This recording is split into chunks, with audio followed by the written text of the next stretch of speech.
Brett Lane. I like to call him the doctor of digital marketing. Brett, you are an unbelievable human being.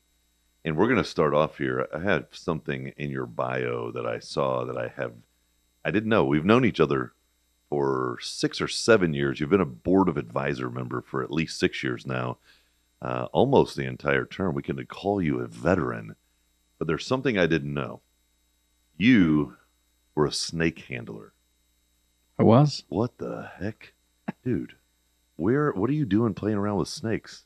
So I was in Los Angeles when I was in high school. I had the opportunity of working one of my first real jobs outside of working in the construction industry. And I was the guy that got to put his hand in every single snake cage to feed all the animals. And what you figured out was they're used to that, there's that jerk reaction where when a snake notices that a mouse is put into the cage, they immediately start striking.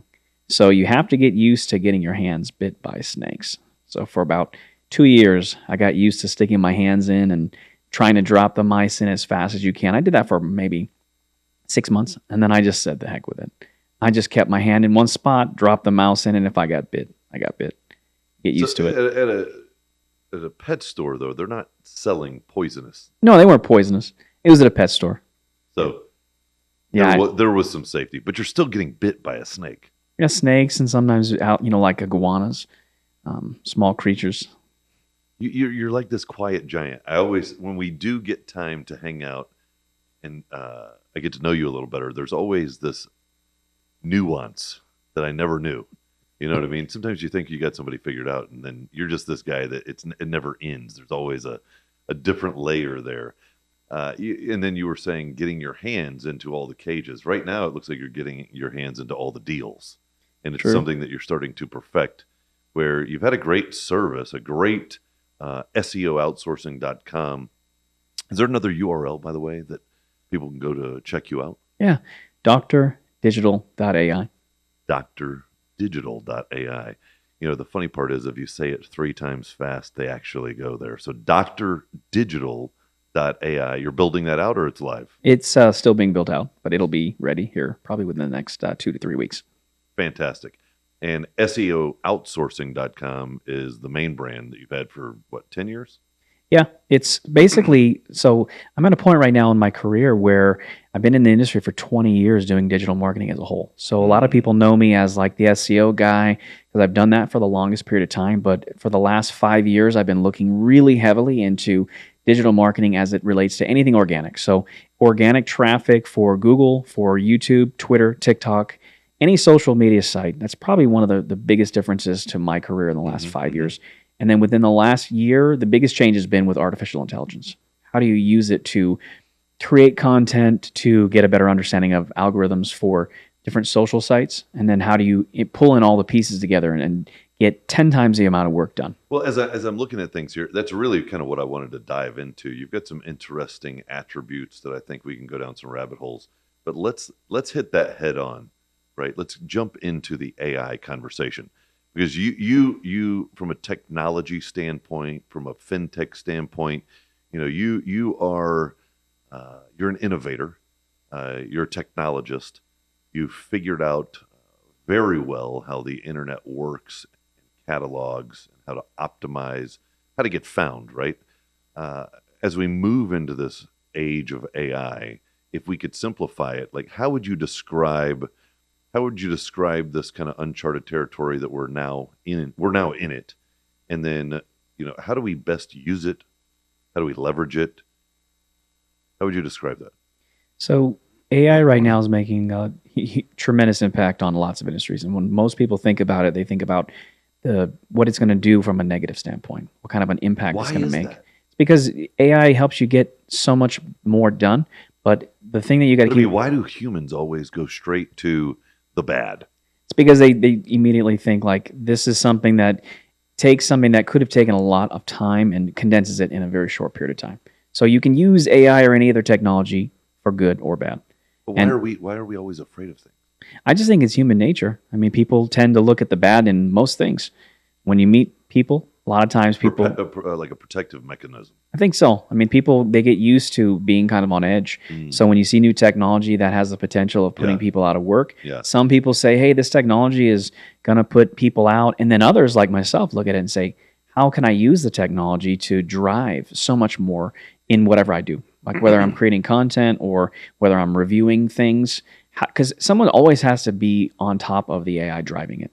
So there's biases that exist in human beings. Actually, that's a good point. And while I'm thinking about this, have you met Joel Stolt from Daily.ai? Mm-hmm. Okay, that's a great way to look at what can be done and the benefits to a business owner, right? In leveraging the technology, leveraging the intelligence, right? How do we put it to work for us? Mm-hmm. Right? Yeah, I mean, the kicker here is just like, how do you take something that would take more time and there's a lot of redundancy in processes and procedures and make it to where you don't have the errors and being able to get more done, being able to have a person look at the machine. It's like anything in throughout history. When you're controlling machines and you're guiding them, you have to have somebody who knows what they're doing. AI is exactly the same. There's whole new jobs that are coming out where people are learning how to create prompts to tell AI what to do. Like a race car. Yeah, like an engineer. They call them prompt engineers. They're learning how to do these things, and some people are getting scared. They don't know what to do with the technology, so they're trying to cling to what they used to do, and they're getting left behind the dust. So I keep telling people, you learn the technology as fast as you can, and then be able to use it to 10x what you're doing. I'm already getting ahead of my existing customers now. I already know that if they know that I have the ability to create content at scale, and I can do it more cost effective, and I'm giving someone, let's say, 2 pieces a month or 5 pieces, they're probably going to want They're going to start wanting you to do more. Yeah. So instead of waiting for them to tell me that, I'm building out procedures to get ahead of that. To go ahead and do it. Yep. So then they just say thank you and they see the value proposition. So, very wise. Get 2 steps. So you're using AI to get 2 steps ahead of the expectation of your customer before your customer asks it of you or goes elsewhere. Yep, because I already know they're going to. It's like there's an adoption rate that's taking place with AI, and right now people aren't super aware of it as from a client standpoint. But within the next 12 to 18 months, I have a feeling that most clients are going to say, "Hey, what are you doing with it? Are you using that technology? Can you use it on mine?" And the big thing with the tech is, are you doing it in a way that's providing value specifically to users and/or whatever that search engine is, or whatever the tech is, whether it's Google, Facebook, Instagram, TikTok, Twitter. If you're creating and you're using the tech correctly, you can get ahead of this and scale every single thing that you're doing. What do you know about Anthropic with Google? I haven't spent a significant amount of time. So yeah, look into that. Have you talked to Chris Norton lately? I actually did. Okay. Is that a potential investment opportunity? Well, it is an investment opportunity, but for you, Anthropic is the competitor to ChatGPT. Oh, okay. It is Google, I think it was, and I might have the numbers wrong, but I think they bought 10% of it, kind of started to like it. Now they dumped, there's another 4 or 5 billion into the company to, what I understand, acquire more of it. And then I think they have 5 billion set aside to grow. Now that they're in all the way, grow even more of it. I could have a little bit of those numbers wrong, but it sounds like it's becoming the new baby. The new focus for Google, because most people are starting to see or learn the power of going not to Google to ask the question to get the answer, but going to AI to ask the question to get the answer. Right? In your world, I think that might be something that you should definitely learn about. I know you're a big investor, but the knowledge of what that competition to ChatGPT could be very valuable for you. Yeah, I think that technology is going to be pushing their other algorithm is Bard. That's Google's. So that's the technology that's going to be powering Bard. You're going to be bringing those together. Yep. Okay. Very cool. So if we were to give like just the 1-2 basic, what would you recommend for if anyone, whether it's you own your own business, you have a job, anybody should be using on the most basic level? If we started with AI, like let's just say you don't use any social media, you might say, well, you gotta have a Facebook account, or you gotta have a TikTok, or whatever. Instagram, what would you say, actually? What would be your answer on social media? So If you only had one and you were just getting started out and you could only have one. So that's a great question. And the kicker with that question is it depends. And it depends on who your customer is. Is it B2B? Is it B2C? If it's somebody where you're going after from like a B2C perspective, Instagram is where a lot of people act and it go to. And it depends on the age group. So if you look at, the age of your and the sex. So are you looking at women who are between ages of X and Y? You'd be looking at Pinterest. If you're looking at men and women who are between the ages of, like, let's say 30 and 45, Instagram is good. If you're looking for older men or women, Facebook. So it really depends on what your target market is made up of. But by and large, Instagram is getting, like, for like the people that are in their 30s, 40s, and 50s, Instagram is one of the best. The go-to. Okay. The go-to. I would say if I had to choose one to answer your question, I would choose YouTube. 100%. I tend to agree with that. I find myself going to YouTube for more in the sense of content because I don't want to look at my phone. I want to let it play while I listen and I'm doing something else, right? Interesting answer. I like that. So now if we make that the AI question, though, what is the simple, most rudimentary, introductory version of getting AI working for us in our life? GPT-4 would be my go-to. So okay, so how do we do that? So basically, you can go to OpenAI, you can pay $20 a month, get access to it. The reason I like that tool so much is you can guide it and teach the AI anything. So for instance, I had a conversation yesterday with another BA member, and she was wanting me to learn about her and what she's doing and try to come up with some ideas for social media.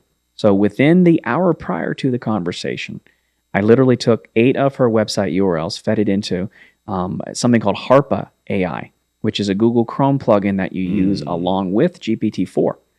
And you can visit a page, and Harpa just basically takes the content from the page. So within less than an hour, I was literally able to review 6 of her website pages, get an idea of who she is, what she represents. I asked the AI, can you give me a depiction of her target market? Broke it down into 6 points. Then I said, can you create a brief based on her demographics? And it did that. And I said, can you create a social media strategy based on all this data? It did that. Then I told it, can you create me a content strategy on those social media sites? It did that. The next thing was, can you create 10 posts per platform based on the data you've already created? And literally within the next 10 minutes, I had over 70 posts that she could use for social media. And I just gave it to her. I said, hey, that is unbelievable. We didn't even get to talk about this on the call. They asked me all kinds of questions when the conversation was over. I just literally assigned them as an editor to the document and said, Merry Christmas. And I didn't tell them. Mic drop. I was like, Merry Christmas, here you go. lady. I didn't tell her that was only an hour of my time before the meeting, and it's like, holy cow, you could create so much strategy in less than an hour. Something that would have taken, days to get all that research. It was amazing. That is amazing. I'm just imagining. So you have you've created or you've propped up AI as a tool for you to be able to perform faster, more efficiently, and more strategically. But again, if we were to do that ourselves, anyone listening, they would go to ChatGPT-4, make an account, and begin doing what? So you basically would go to OpenAI. They have a tool. It's GPT-4. Okay. So Chat was the older version, 3.5. So you'd go and you'd look at their tool for GPT-4. Okay. The greatest thing about the AI is the only limitations are your mind. So if you're a business and you said, hey, I want to learn a marketing strategy for my business, digital marketing, you could ask the tool. You could say, hey, I am a person in this industry for this long. I have a business that's this old. Here's my type of clientele. Create a marketing strategy, digital marketing strategy for my business in 10 steps. It's going to give you broader information, broad strokes. And then you could take each one of those components and say, can you've created 10 bullet points. Can you further elaborate on bullet point number 1 and give me 10 action steps on that one? And then it gives you 10. And you can literally talk to this AI in a way where you're going through each bullet point and you're telling it what to do, and you're getting more and more and more and more information. And when you create that chat, you don't delete the chat, you keep it open. Now the AI knows everything that you just created. So anytime you hit it in the future, let's say it created a strategy and it now has tens of thousands of data points. You can literally use that same prompt and say, hey, based on everything you know about my business now, I need you to write new content under my brand, in my tone, in this style. It's got to be conversion friendly. And I need you to write me a 1,000-word article on the certain proponents. And within 2 minutes, less than 2 minutes, you'll have everything you just asked for. That's unbelievable. And you're just chatting back and forth with it. Yeah, you're guiding it. You're giving it instruction. Mm-hmm. You're coaching. Yeah, absolutely. But the key thing people keep asking me about, like, is, garbage in, garbage out. Like, how do you control it? I tell people, if you are giving it the right information and you're throwing out biases and you're looking at data, you're able to do it in a way that works with your brand and it fits with whatever your strategy is. You just have to look at that tech as being like, hey, there might be a junior executive who you're working with who's a little green behind the ears. They know a lot and they're really smart and they have an aptitude for learning. But if you were to think about this, if you were to give a junior exec access to like 5,000 books, and they can read those 5,000 books in the next week, how much more could you get out of that person as a resource? Mm-hmm. Just knowing that they were able to consume all of that data. They could literally push out any strategy with anything that fits in any of those books in such a quick period of time. So if you're not using it, you're missing out. Absolutely. So setting up, even Coleman here, running the production for, not the production, but the process for the podcast and other things, empowering him to continue to refine and build and create a relationship inside that chat GBT to help focus the experience and the strategy around what to do with the person, what to do with the asset once it's recorded, where to, it really, that's his best, in a sense, it's the best teacher. It's the rails. Yeah, we just had a conversation where his eyes got really big because I said, hey, I'm going to have this interview and it may be an hour long. I can show you some technology that will take that interview, 60 minutes, and chunk it into 30 videos in 10 minutes. Mm-hmm. And it's not perfect, but with some tweaks, what might have taken you 8 hours, 10 hours is going to take you an hour. And I have a team member who chopped up 40 videos for me, and it took them 2 days. And it was amazing. 40 videos. 40 videos from one interview. If you don't jump in now, you're going to get left behind. It's not about being afraid of it. It's about getting in. If you don't get in, you're gonna have a problem. I think so. Like career-wise, any people who can't become quasi-engineers and learn how to use the technology and guide it, they're going to get left behind. And that's what you were saying before. You were describing the role where they were prompting. What is that role? It's prompt engineering. Prompt engineering. So like there's jobs, I was talking to somebody just today about they're getting paid hundreds of thousands of dollars to be able to create these prompts and tell the AI how to do what. Mm-hmm. So it goes back to what we talked about earlier with being able to guide the technology. It's not going to operate on its own. It's learning, and there's deep learning, and there's machine learning, and there's ways of processing lots of data based on other types of responses that you get from the data, but it doesn't know what to do in and of itself. Yet. Are we going to get there? I think, I think the AI is learning the way that we're creating technology and the way that the technology is growing and information is growing, we're learning more in a period of 6 months than we were learning in like decades. Well, I see like the next level of it is asking you a question and it then responding based on your answer. And it starts to mimic the way that you prompt it with you. So that's a great point because people are now creating AI versions of themselves. They literally will ask any question you can imagine about a person and answer all the questions and give it data, tons and tons of data, and then they can teach the AI to respond to somebody as if they were talking. They do it with Mhm. they're doing it with email marketing. I totally see that as being something in the future. Mhm. Totally. Well, because it's learning how you prompt it and question it. And I can just imagine sitting down with a robot that is being driven by AI, and it then knows how to strike a conversation, ask questions, use the data coming out of the conversation to do exactly what we do as humans. Yeah, the kicker really is the where it's pulling its original data from. So if you have a large enough database that tells you how to communicate, then I mean, there's chatbots right now that people don't have any idea they're talking to robots. Hmm. But basically, you'll feed your business, and you have, let's say, hundreds of hours of video training about how to talk to customers, and it's all this information. Those are the prompts. The AI learns all of that information, Bang, processes it, done. and then it's like, hey, if you ask a question about X, Y, or Z, respond in this fashion. It's more like an if this, then that. I mean, in And now it's perpetuity, leveraging the data on the internet.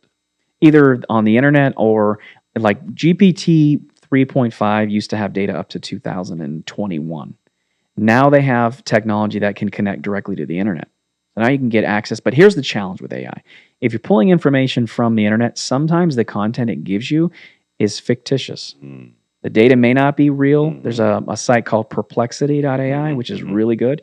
And it gives you information based off of factual data on the internet. Okay. So that's the kicker with AI is people don't know. Like you could ask it to give you something in terms of an answer, and in some cases it will literally make up information. So you have to spot check and fact check everything that it gives you if it's very technical, because some of the content that it gives you could be garbage. Mm. And you just don't know it because you take it. I kind of look at AI now with, you look at people who are younger, and by that I mean like maybe let's say people who are in their teens or early 20s. When you compare their mindset in relation to data on their internet versus guys like us who are in our 40s, we look at it and we've always questioned everything. Because when you and I were in high school, computers are just starting to make a little bit more momentum, and we challenged everything. Mhm. Now, younger people, they see information and it's like, hey, you can't, you have to test that. I've tell my 14-year-old daughter, don't believe everything that you hear on the internet, because you have to ensure that the sources are coming from credible sources. So if AI is pulling from the internet, that can pull good and bad sources. You're giving people access to data at a much greater rate that can be false or it can be correct. So, at what point do you think it's going to start to do like circumstantial equational computation? I just made that up, by the way. I What I mean, mean by that is if it saw two people standing in the corner, would it know that because they're standing in the corner that they're probably in trouble or did something wrong, right? Like how how soon do you think we're gonna see it be able to look at a circumstance, do the math or run the equation to compute, oh, that must mean this. I think the technology has been around for a long time. Yeah. You look at what the FBI does in terms of looking at, imagery or any. So you'd say we're there now. We're already there. Yeah, because you can look at using technology. If you're using things related to like thermal heating of body, you can tell body temperature. You can tell whether or not a person's sweating. If their temperature goes up, you can tell if they have facial differences within like squinting or their forehead. Things that people do under different circumstances. Every time you go to the airport, like I can imagine. Okay, you want to know if somebody has the potential of doing something wrong. They're going to look at your body language. Is that where they get the I don't know what it's called, but it's where they determine whether you're going to do or create a crime, and then they go ahead and punish you for it. Like a random act of choosing. Yeah, I think the technology it's in a lot of cities. When you're looking at facial recognition, you can tell based on the way that a person's face is, what they're thinking, if there's a propensity for them to do anything. You can look at the way that their body posture is. You look at somebody like you or I who are walking in a room. We're walking with our head up, our shoulders broad, our back straight. You look at somebody who is walking into a room and is looking around cautiously and trying to figure out, where's the exit and different things. And then the tech is there. It's going to recognize that you're acting suspect. Mm-hmm. Mm. So wild. I mean, in just 12 months, I can imagine us being in a completely different place. 36 months. it's like a completely different world, uncharted territory. It almost, in a sense, makes you want to question learning from history, because is history now going to change completely? Yeah, I think it's when you look at how much data is being consumed and how much knowledge that we have as human beings over the last Hmm. 6 months, if that surpassed that of 10 years prior, every time we hit new 6 months, you hit 10 years more data, more knowledge. So, in my opinion, with AI, where there's going to be a tremendous amount of opportunity, Well, I see that accelerating even more. it's going to accelerate more, but there's going to be new technology to try to figure out how people are using AI for certain things. So, like for instance, there was a tool that GPT came out, and all this content is being created. Well, now you have a slew of tools that are trying to find footprints in whether or not content is AI generated, and some of them work. What's funny is OpenAI had their own tool. They only could detect 50% of the time whether their own tool created AI directed content. Unbelievable. We tested it, and I was like, this is absolutely insane. So, what do you think the purpose of generate? So, if AI is generating all this content, then AI is also consuming the content for data. Isn't this, in a sense, a little bit cannibalism on its own like it's consuming its own content to what, make it smarter? How does it get? You see where I'm going? I think what's happening is you have companies that are allowing the technology for free, and people are feeding in the prompts Currently feeding. currently. So you have people asking all this information, feeding it data. So it is literally perpetuating itself. Imagine this: you release a tool to That's it. a It's million, perpetuating yeah, itself. you Yeah. release a tool to a million people, and those people feed it data on every single thing you can think of in life. And over the course of 6 to 12 months, now you've had a data set that could have been so many billions of, and then all of a sudden, you quadruple, you 100x that. Now the AI knows almost everything that you can think of in relation. It's like when Google first came out. When I started doing SEO, I would look and see what the technology was saying, how people were searching. People search for some crazy stuff.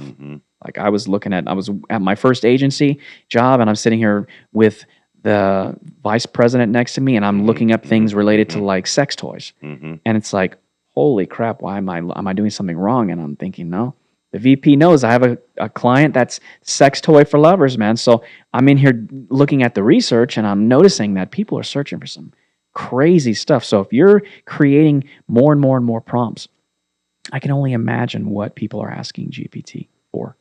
Like my mind would probably spin. Can you imagine some of the crazy, I'm weird? trying to imagine right now. So, wow. How do we keep this from going bad? Great question. So I do think with the rise of the technology and the tools, there are going to be a lot of tools that are recognizing what is good, what is bad. One prime example is imagery. You have things like Midjourney and Dolly, which is from OpenAI, that you can literally give it a prompt and have it create. I could say, create me an image of two gentlemen, good-looking guys, brown hair. One has glasses, one has a newsboy hat on. Both have beards, in a room having a conversation underneath a dark lit background.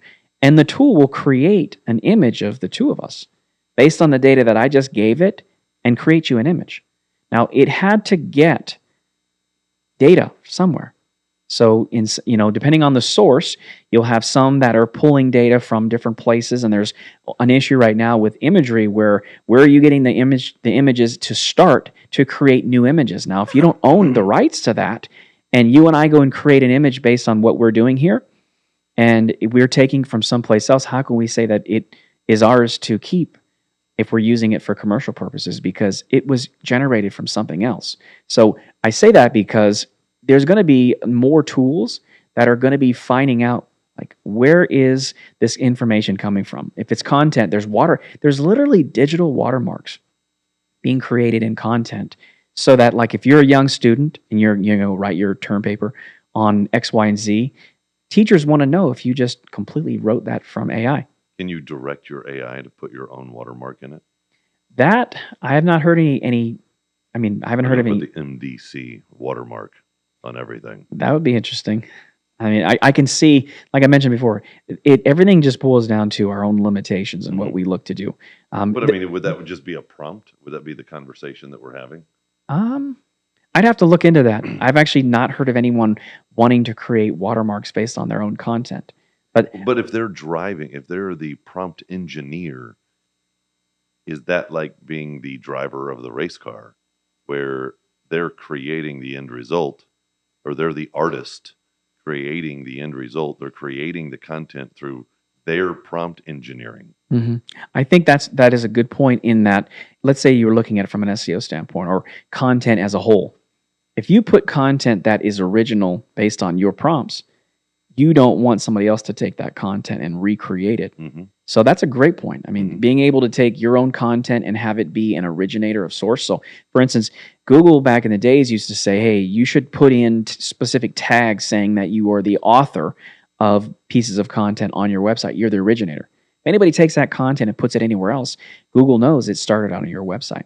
So it wouldn't surprise me in the next 12 to 18 months seeing tools that are saying, hey, if you created your own unique content, it's now being put into these particular watermarks and being used to show that you were the originator of that content, because they've done it with all kinds of other things. Wow. So the best defense is offense by getting in the game. Yeah, knowing what is coming down the pike and not getting caught up in like all the tools. So when we were at Board of Advisors, I had a synergy sphere about AI. And what people typically tend to do now is people are experts in everything. When I was in SEO, people became experts. When I was doing social media for Four Seasons Hotels, everybody was an expert in social media. And I'm like, how long have you done it? What are your results? You know, I lived in Missouri long enough to know, being in the show me state. You do this, show me. Show me. Yeah. I always tell people that. So with it's the same thing with AI. You know, you have to get in and be able to use it effectively, and you know, you have to be able to show people that you have experience in it and have results based on what you've done. A lot of people just don't have it. So you just have to stay on top. You got to stay on top of what's out there. Tools, like as I mentioned earlier, there's going to be a tremendous amount of tools. And when I was at BA, it is almost like people were getting excited merely by the idea of trying to learn a new tool. And I went in and said, hey, I could talk to 30 people about 30 different tools, but you don't want that.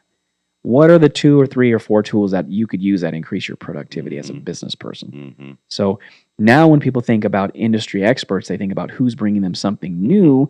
I tell people, find something that works really good for your business, and then use the crap out of that, whether it's GPT-4 or whether it's a tool that's built on the technology, and be able to use those tools and don't get caught up in like the lights like people did with social media. You know, a new social site's out. Everybody got all crazy. I'm flocking to Facebook and Twitter. The blue ocean mentality of, I can now become the big thing like so and so is over on the previous platform. Yep, absolutely. Whatever happened to Clubhouse? It just lost momentum, man. Too many people got in. This is the thing. Businesses were created during COVID, and people were looking and flocking towards technology, and they used the technology, and it got a lot of momentum. And then all of a sudden, just like with meetings, and people weren't doing what you and I are doing right now. You couldn't. They're doing everything via Zoom. So why did Zoom stock just shoot through the roof in a 2-year period? And then all of a sudden now people are thinking, well, I can still do these meetings from home, but I still want to have a interaction like we're having right now. So I think that's what happened with Clubhouse, is people got in, started testing it, and then now everything. They should have sold that thing. Just should have sold it quick, man. I agree 100%. Yeah, I remember when it took off, and then every once in a while now I get like this notification, so and so's on Clubhouse or talking on Clubhouse, or I'm like, I don't even think I didn't even know I had the app on my phone, or where's this coming from? Yeah.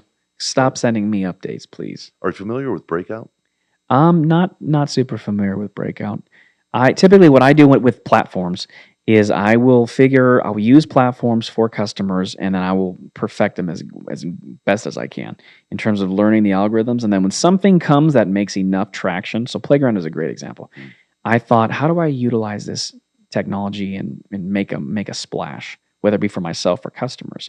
But it was in the middle of the pandemic, and I thought, there's probably a good chance that this is going to be a pump and dump in terms of like people using it, and then they start, and then all of a sudden the pandemic is over, and then they stop using it. And what happened to it? We saw that. Yeah. So typically what I do is I'll look to see how much momentum does the platform make, and then is it consistent? Has it been for 12, 6, months? And then once I have a bit more consistency with the platform, then we dig in deeper. One case in point is TikTok. You got all this turmoil between us and China, and obviously it's a Chinese platform. So I have people say, why are you still doing it in TikTok? And I'm like, because there's eyeballs.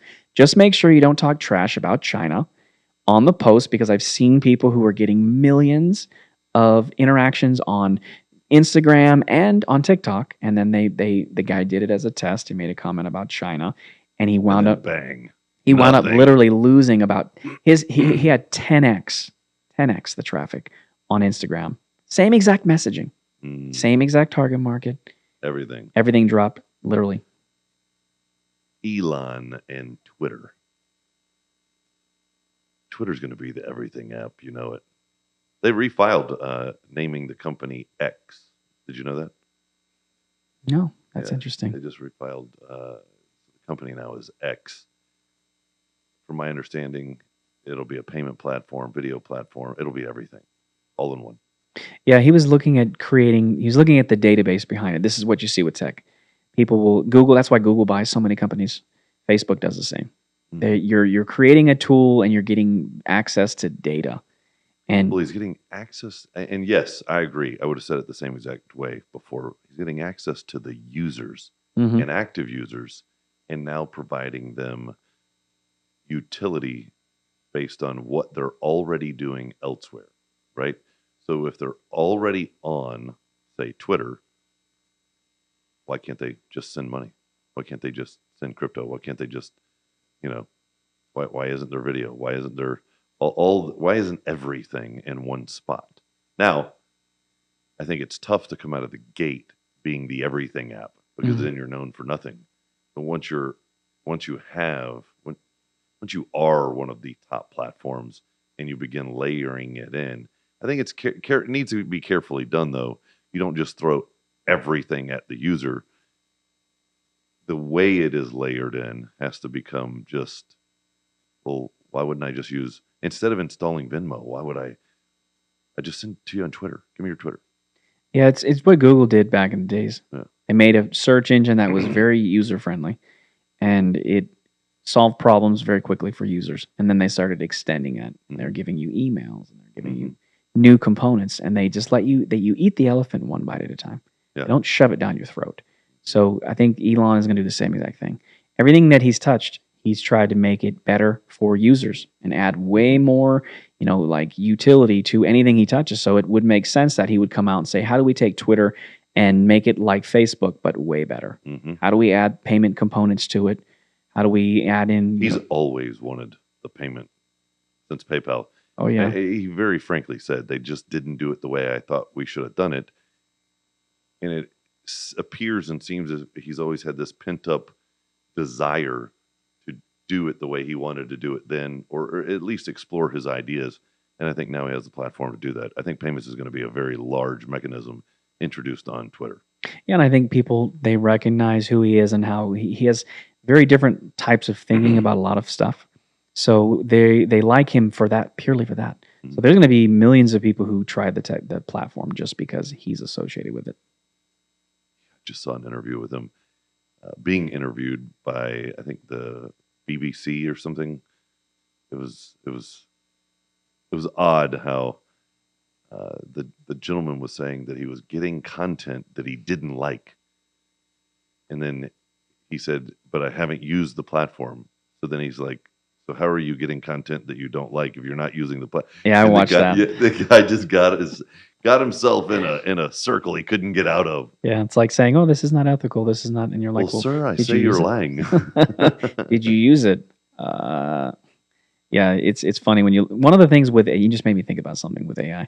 So there are people who've been doing deepfakes for a number of months, and when you think of a deepfake, you think about like President Trump saying something and going down, or Biden or Obama or things where they're saying things that they don't say. There's been so many deepfakes going on. Like I get a kick out of hanging out in the bathtub, watching videos from Instagram, and I'll literally watch things about where Arnold Schwarzenegger will be on the face of like a woman, from any movie, and he'll be singing. Like I saw him like Little You're a Orphan bathtub Annie. dude. Yeah, You're Little a Orphan bathtub Annie. dude. Yeah, You do the bathtub. I will hang out in the bathtub for 2 hours. Really? Oh yeah, I'm a shower guy. anytime over a shower, I get to sit back, drink some wine.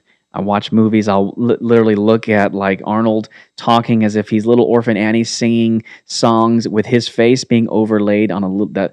I mean, I've seen it with all kinds of movies, and I just sit and I'm just like laughing to see what AI is doing. So, and I actually had a person literally here's a case study where you can do that in a positive light. I met a young lady who had a brain injury from a car accident, and she said, "Hey, when I created all my content 2 years ago, I was 140 pounds plus. I'd like to use AI to overlay my new face on my old body, so when a person sees it, they know it's me, because it's such a striking difference." So right now, I'm So showing she had lost all the weight. she lost 140 pounds, and they're like, "I don't even recognize you from your TEDx." I said, "Well, how about we use AI to take your face now, overlay it on your old videos," because it was just it was a higher end cropping of her body. So you couldn't see the lower end, but you could see her shoulders. So I'm showing her right now how to take the AI and train it and put her new face on her old body so that people can recognize who she is after losing 140 pounds. That's wild. Tell me, Think and Grow Rich. It's it's a classic. It's very commonly referred to. Many people think it's one of their favorite books, and I notice you have it here as well. What is it about Think and Grow Rich, from your perspective, that is so attractive that you want to read it multiple times per year?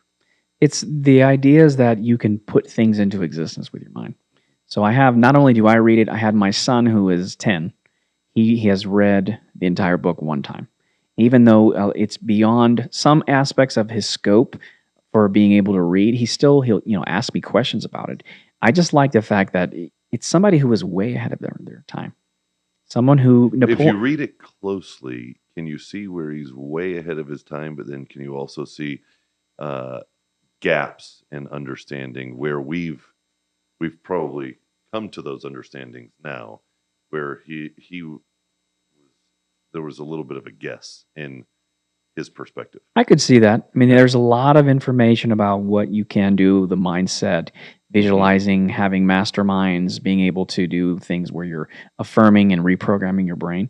I just think with any front runner, they're going to get a huge piece of it right. And when you start to go through it later on, thinking, like for us, it's easy for us to say, oh, it's now 2023. We know all these great things. And then you go back to like 1970, 1960. They knew a lot of things, but they didn't have as much scientific backing on everything. So for somebody to be able to come in and say, here's a framework for building wealth based on who you hang out with, and there's things that he took from the Bible, and that's 2,000 plus years old, where he looked at different data from the past and said, how can we apply this to right now, and what can be used in the future? What was been used by people who are wealthy? So there are gaps in what he said, but I have a lot of respect for Napoleon Hill, just in the fact that he was a front runner to a lot of people, and he's changed millions of lives.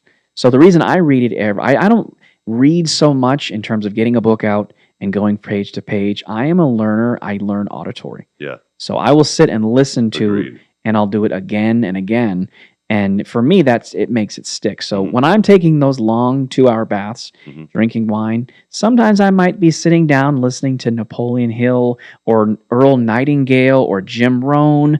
I'll just be sitting listening and finding ways of retraining my brain, or I may come in and think about trying to get my brain into a theta state. So I'll be listening to like beats, binaural beats, where I'll listen to alpha, theta, and I'll do it when I work out with music. You are very intellectual. You are a thinker, and you like to dissect. Absolutely. Break it down, deconstruct, reconstruct.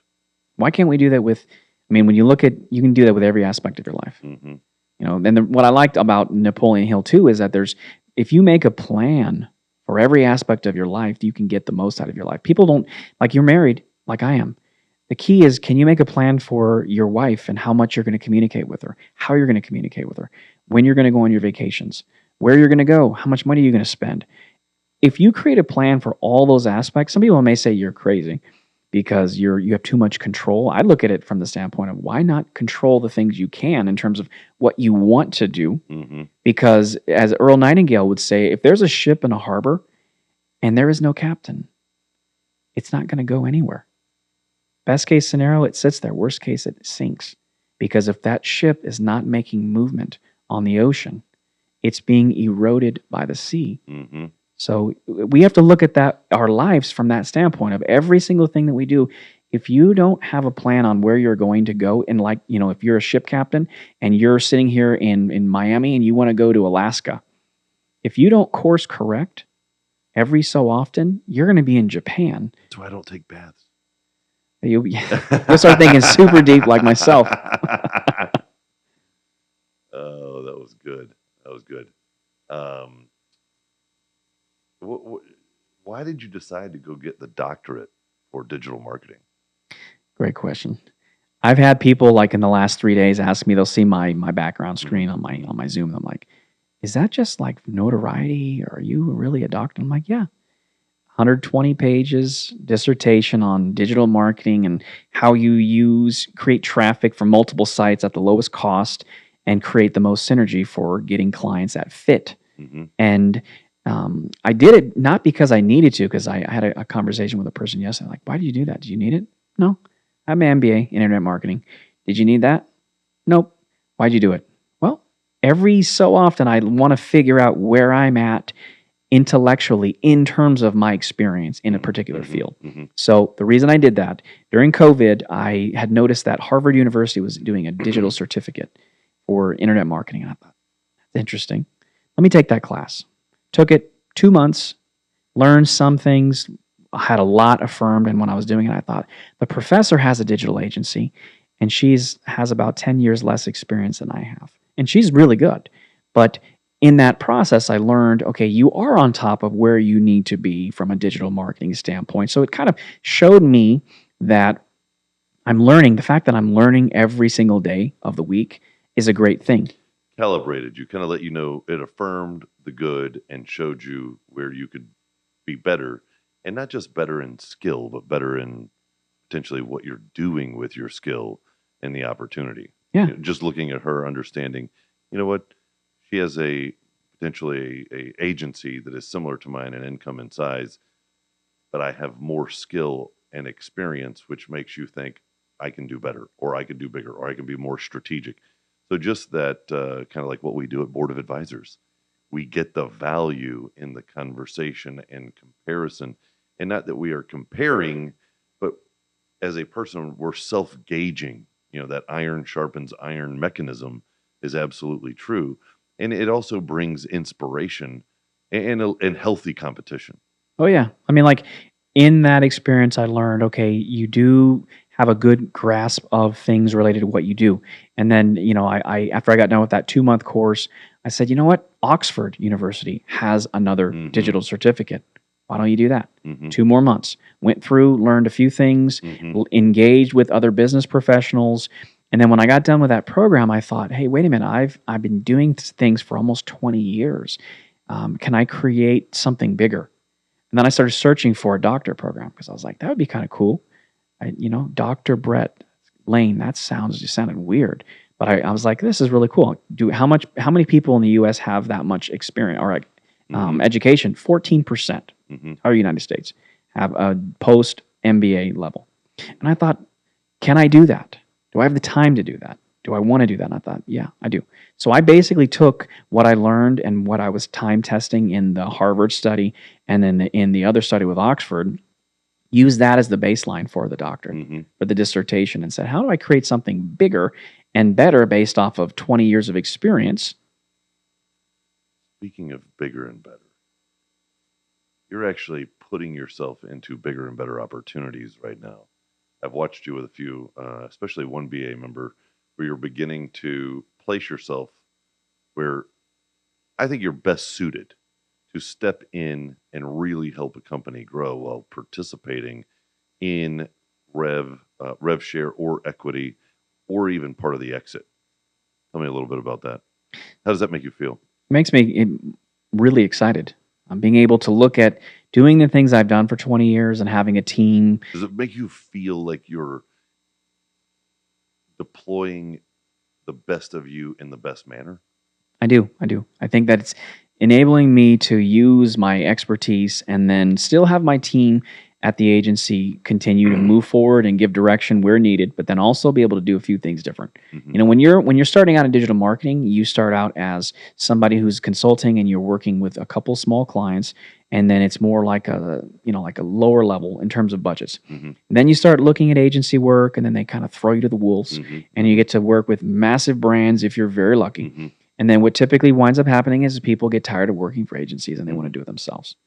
And I went through the same exact thing, consulting to agencies, back to doing it myself. So you get used to working on certain kinds of projects and solving problems. And when you have my mindset, my genius in terms of what I do relies heavily on being able to decompress things. Mhm. So if I can go in and see, hey, there's an organization or this organism online, how do I take that and put it in the right places and put those puzzle pieces together and say, what goes where and why, and what's going to maximize the output? That the geek in me gets super excited about that, because I know when I impact a business in doing with what I do best, and there's so much opportunity that exists. And if I have the opportunity to have any kind of an equity play, Well, I see, my enjoyment as you being a member of BA for so long, the enjoyment that I receive and see is that because our prior agency, no matter how good we did or how long or much we grew, there was still a mechanic aspect of me feeling like we were a mechanic to a customer. We're service provider, a mechanic, building you out something. At a certain point, it just you want to deploy your experience and your resources into something where you win together, right? And that's what I see for you right now. Your growth in BA has been tremendous. Your personal growth over the years have been tremendous. Your even your not the education, but the skill set has grown and sharpened tremendously. Now taking that and placing it in something where you can impact the valuation and win with the partnership, that's a cool thing to watch you be able to do. And you were probably there before now, right?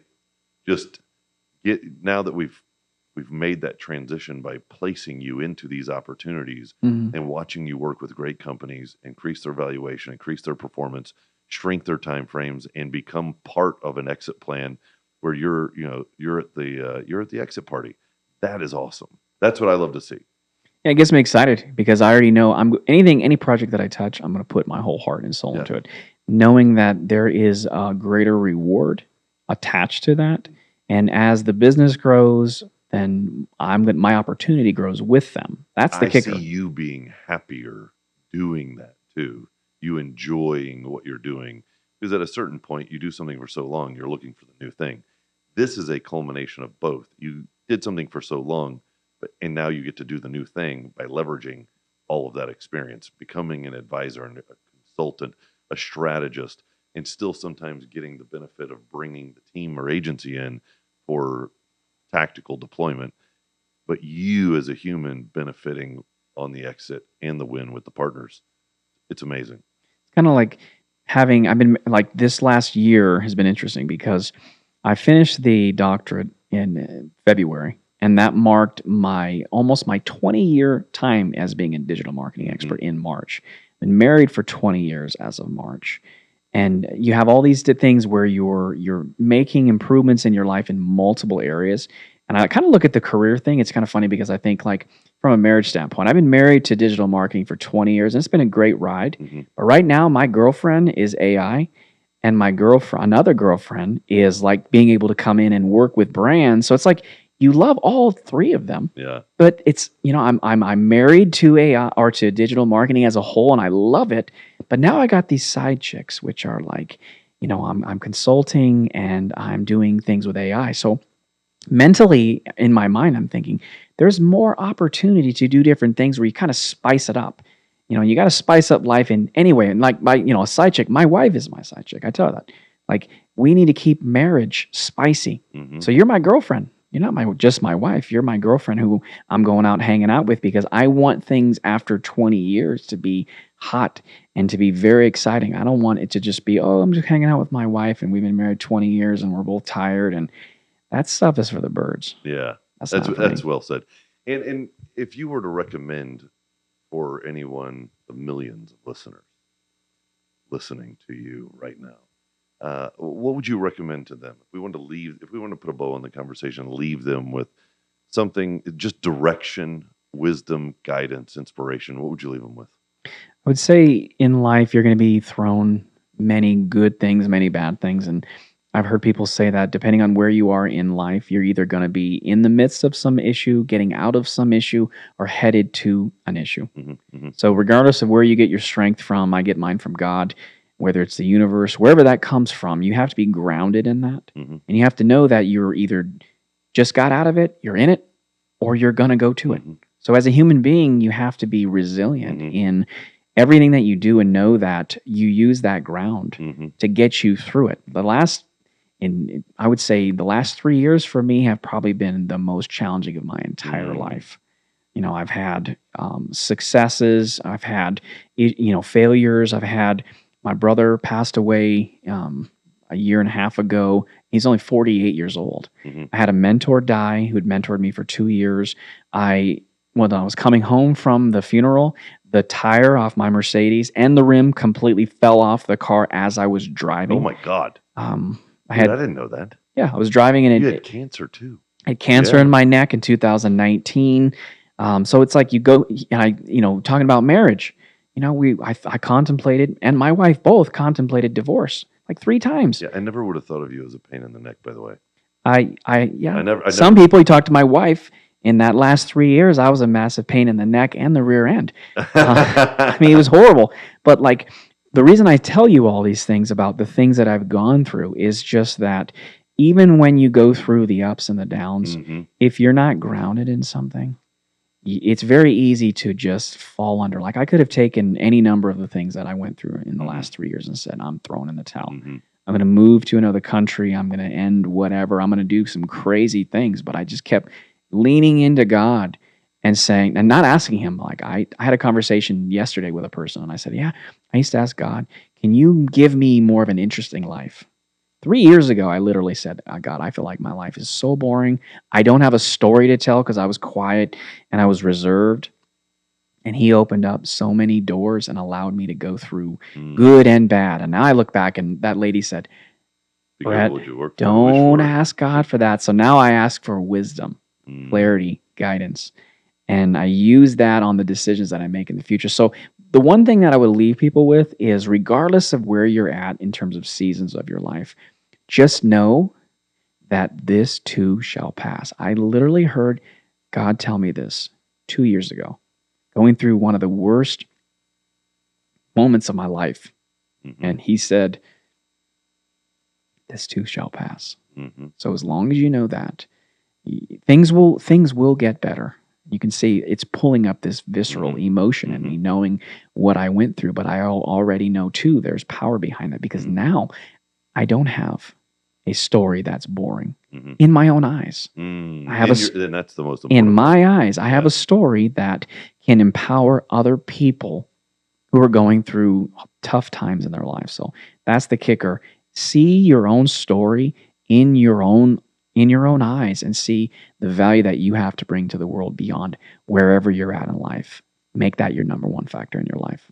I love you, buddy. You're the man. Appreciate you. You are the man. I always thought you were very interesting, but it's how you see. I see what you're saying. It's how you see it. So just as a reminder to get in touch with Mr. Brett, Dr. Brett Lane, Doctor of Digital Marketing. Brett Lane, you would go to Dr. Digital at AI. drdigital.ai. Sorry, drdigital.ai. And SEO outsourcing, obviously, is the main agency and service.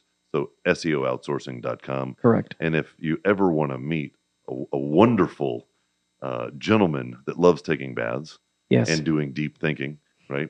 Dude, you're just awesome. Actually, I think you saved my life one time. I think I Yeah. did. You did not want me to, Yeah. and I had That's to for the next podcast. I had to ask you numerous times, but Yeah. you're a particular individual where I know before doing anything for you, I asked you, are you okay if I do this? I asked you that question probably about 15 times. Yeah. And you're like, no, I'm not this. I'm like, I'm not saying this. Can I serve you? Yeah. I use that word. Can I serve you? And you finally allowed me to after about 15 times. That's funny. That's our next podcast. We have to have a little mystery. Love you, buddy. If if you want to meet Mr. Brett Lane will be at the upcoming Board of Advisor meeting, and you can check us out at boardofadvisors.com.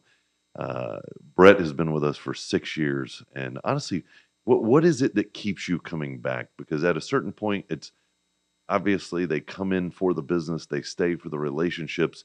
To you, after 6 years, what is BA to you?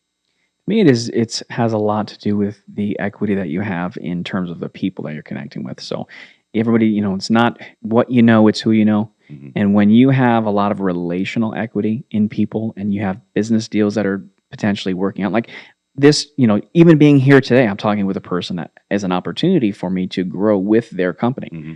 And, I've had instances like that over the number of years where I've met people who I've done no business with, but yet we've hung out in Alaska. Mm-hmm. 2 trips to Alaska, Mm-hmm. trips to different places, trips to Greece with people that I've met here, where in some cases you get business, in some cases it's friendships, in some cases you just, you need somebody to talk to or mentorship. Mm-hmm. Opportunities open up, but I tell people you can't look at masterminds or anything you get into from the standpoint of like, what can you get? It's really what can you give? I mean, I had one instance where somebody you guys introduced me to saved me over $400,000 in taxes in 1 year. I literally was going to owe $450,000. And what did they get? And I got back 50% of that as a return. So you owed half. I owed $450,000 and I got back over $200,000 You got back from the government. Yeah. No joke. That one thing, I mean, being able to talk to that person by making a fee, he said, look at where your money is and look at in terms of cups. Your money's in different cups. We just move these cups into different areas. Everything is completely legit. It's completely legal. It's abiding by the tax code. I did it, and I got a very, very nice check back from Uncle Sam. I would have owed him double that. So that right there, I mean, that paid. Is that our boy Casey? Casey? KC. Oh yeah. I was like, wait a second, I haven't heard him. Now I know what you're talking about. Yeah. Absolutely. Old KC waving the wand. That's right. He works some magic. I hate those tax bills. All right, big dog. Well, it's always a pleasure. Let's get you back out here. If you're ever at the beach, Mikasa, Sukasa. And again, like I said, if you want to meet a gentleman like Dr. Brett Lane, he's going to be at the upcoming Board of Advisors meeting at boardofadvisors.com. You can learn more about that. And at drdigital.ai, you can learn more about Mr. Brett Lane. Thank you, ladies and gentlemen. Had a great session today. Appreciate you, brother. Thanks for having me.